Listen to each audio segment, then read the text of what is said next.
Well, good morning. It's Laker Day.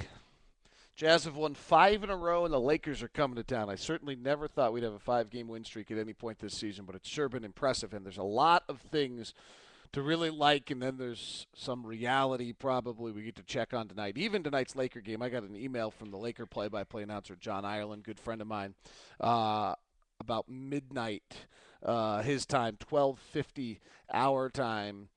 They were still on the ground in L.A. They finished a late game against Phoenix. Kobe, unreal last night. If you got a chance to catch it on NBA TV when you got home last night, he had 48 in that game. He, I believe, is over 30 and 5 of 6 or 4 of 5. I haven't dug into my Laker preparation yet. I will inundate you all day long on Twitter, as I always do, and on Locked On Sports on Facebook. You can also like me at David Locke on Facebook.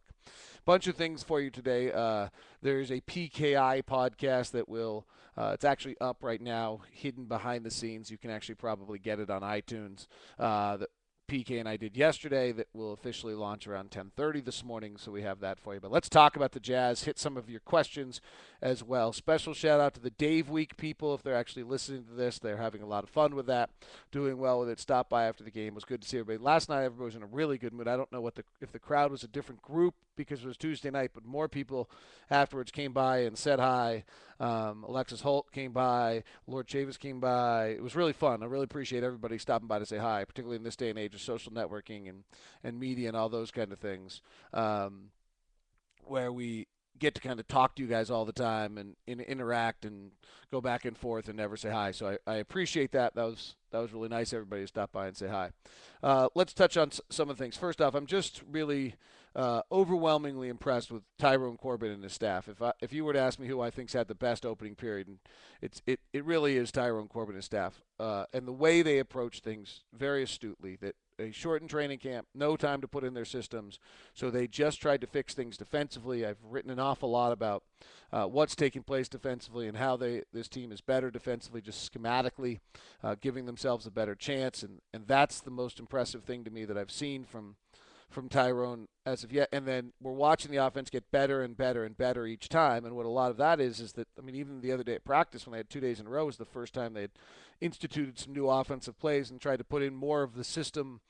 So the way they approach this, rather than trying to shove everything down everyone's throat, um, the way that they kind of, I think, took pieces and showed the importance. If you look at what Monty Williams did, if you look what Tim Tebow did last year, not Tim Tebow, sorry, Tom Thibodeau did last year, both of them found a way to get their teams defensive minded, and they did it by focusing on defense throughout all of camp.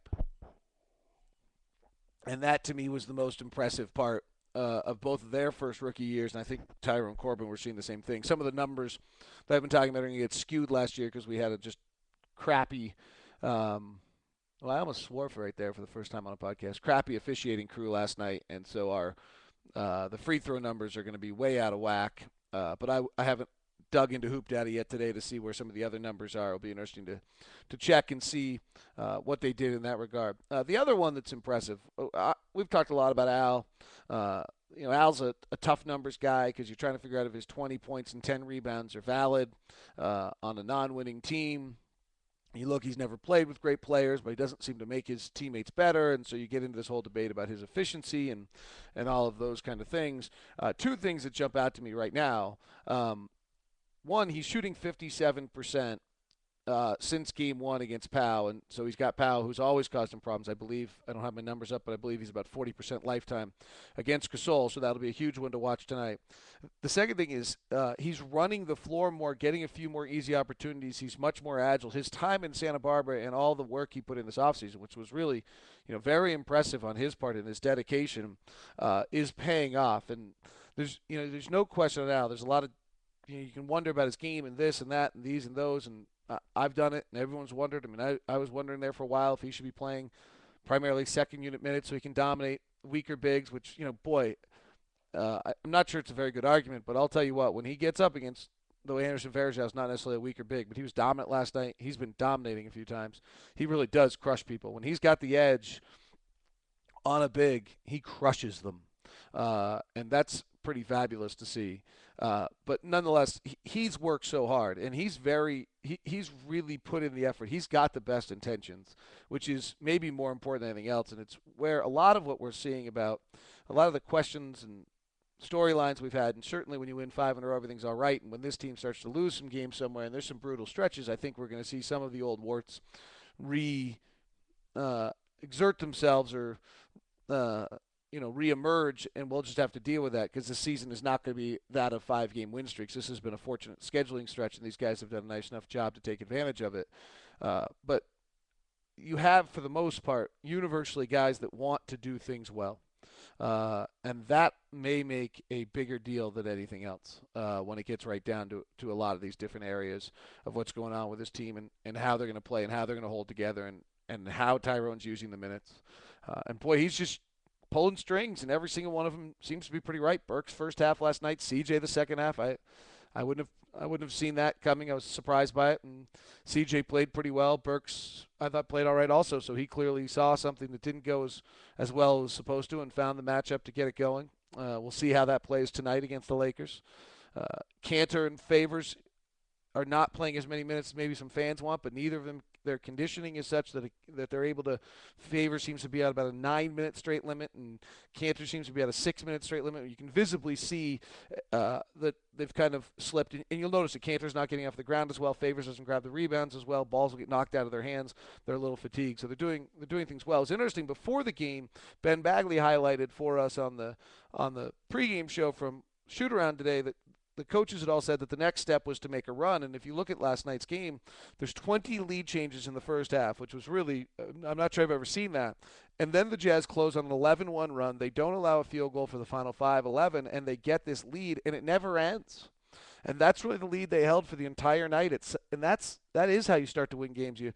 With this type of team, you have this depth where you're pretty consistent throughout the whole night, and if you can put in some 5-minute stints where you shut them down, didn't allow a field goal for the final 5-11, take that 11-1 run, and you do get out ahead, and you probably can win some more games than maybe was previously assumed. And we've talked about this a lot, that there's just so little drop-off. From the starting lineup is not as good as the best team starting lineups, but as this thing continues through 48 minutes, there's just so very little drop-off. And then if Tyrone continues to do things as well as he is right now and find the right matchups, then this team does well. Now, there's going to be some nights where Tyrone simply just doesn't have the matchups. I mean, when the other team has Richard Jefferson, Tony Parker, Manu Ginobili, Tim Duncan, and whomever else on the floor, there's not a matchup to be had. They have the advantage in almost every position. And if you look at the most recent wins against the Warriors and the Cavaliers and the Hornets without Gordon and Bogut being gone from Milwaukee, those teams, the Jazz are able to find matchup advantages, or vice versa. They can't find matchup advantages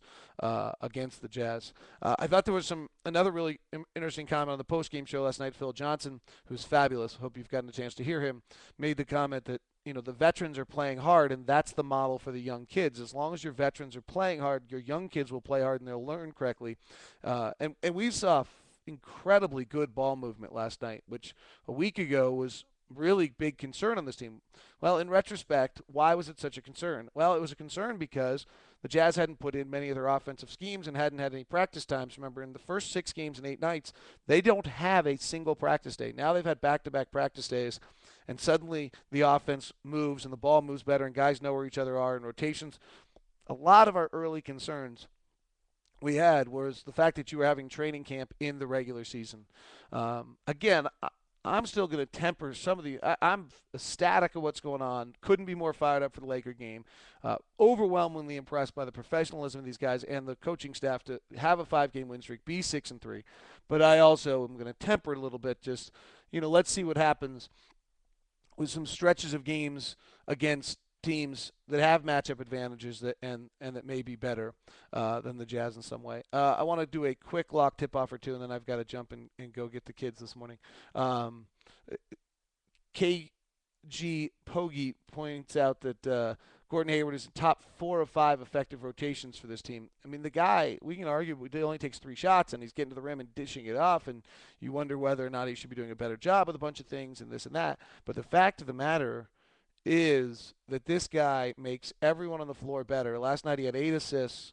As he will get better as the team gets better, which is probably the most interesting aspect of him. But this is a guy that he he needs teammates for him to succeed, and he's going to make his teammates better.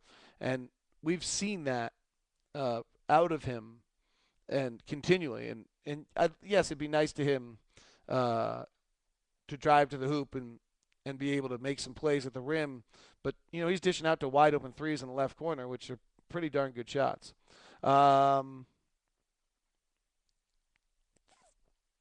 What happened to the weekly KOC interview? Actually, the only thing that happened to the weekly KOC interview is some scheduling issues. One, they've moved me, so I'm not always doing Mondays. Two, Kevin was in Reno doing the D League. Three, we're playing just a ton of games. Remember, we played New Orleans on that Monday. Kevin and I talked last night. I think it's fair to expect that we'll have a Monday interview this week with Kevin, so that will be coming up for you. So thank you for asking about that. I appreciate it. Z23 sends a question to me, but it's long. If other players don't affect a player's efficiency, which is my theory that do they affect usage? It's my theory that players aren't impacted by their teammates. Yes, they do impact usage. I mean, LeBron's usage goes down when he goes and plays with Bosch and Wade, but if you go isolate guys to an individual possession, it rarely changes in a lot of ways. All right, Lakers are in town. I got to go get the kids. I'll be tweeting, doing all that kind of crazy stuff all day long. Fired up, going to shoot around. And Lakers are shooting around as well, despite the fact, unless they change that, despite the fact they got in at midnight. So we will see how it plays out, and it should be a fun one. Thanks very much for tuning in to Tip-Off. Jazz Lakers tonight, tip-off at 7, pregame coverage. Starts in the arena at 3. Thanks for tuning in.